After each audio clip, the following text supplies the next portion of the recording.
પહેલા વાત કરીએ મોરબીની કે જ્યાં જેતપર ગામે ખાનગી વીજ કંપની સામે વિરોધનો મામલો સામે આવ્યો। ખેડૂત આંદોલન ચાલતું હોવા છતાં વીજ કંપનીનું કામ ચાલુ રાખવામાં આવ્યું છે તો કૃષિ મંત્રી અને અધિકારીઓએ કામ બંધ રહેશેની ખાતરી આપી હતી।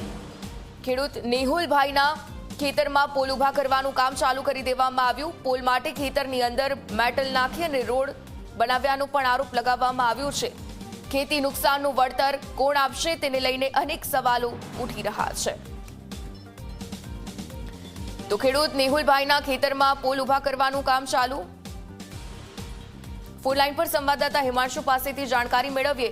હિમાંશુ, એક તરફ ખેડૂતો આંદોલન કરી રહ્યા છે, ઘણા ખેડૂતો આમરણાંત ઉપવાસ પર છે અને બીજી તરફ હજી પણ ખાનગી વીજ કંપનીઓ જપ નથી થઈ રહી અને તેઓ વિરોધની વચ્ચે પણ કામગીરી ચાલુ જ રાખી રહી છે। શું અપડેટ્સ?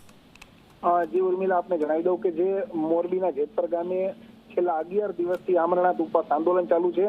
આનું મુખ્ય કારણ એ છે કે જે ખાનગી વીજ કંપનીના વીજ પોલ ઉભા કરવામાં આવે છે તે ખાનગી વીજ કંપની દ્વારા ખેડૂતોના ખેતરની અંદર કામ શરૂ કરતા પહેલા કોઈ પણ પ્રકારનું વળતર આપવામાં આવતું નથી અને પહેલા વળતર આપવામાં આવે, પૂરું વળતર આપવામાં આવે ત્યાર પછી કામ કરવામાં આવે, આવી માંગણી સાથે આ આંદોલન ચાલુ કર્યું છે।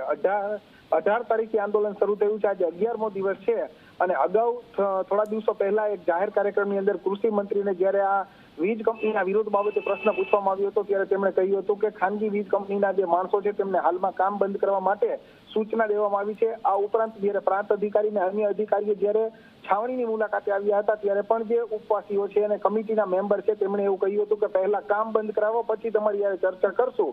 ત્યારે પણ અધિકારીઓ કહ્યું હતું કે કામ બંધ કરવા માટે સૂચના આપી છે, પરંતુ અફસોસની વાત એ છે કે જે 11 દિવસથી ઉપવાસ આંદોલન આમરણાંત ઉપવાસ આંદોલન કરે છે નેહુલભાઈ અમૃતિયા, તેઓના જ ખેતરની અંદર અત્યારે જેતપર ગામે વીજ પોલ ઉભો કરવા માટેની કામગીરી ચાલુ છે, જે વિડીયોમાં પણ જોઈ શકાય છે અને આવી રીતે જે વીજ કંપની છે તે દાદાગીરી કરીને કામ કરતી હોય તેવો ઘાટ જોવા મળે છે। ઉર્મિલા, બિલકુલ, ધન્યવાદ વિગતો સાથે જોડાવા બદલ।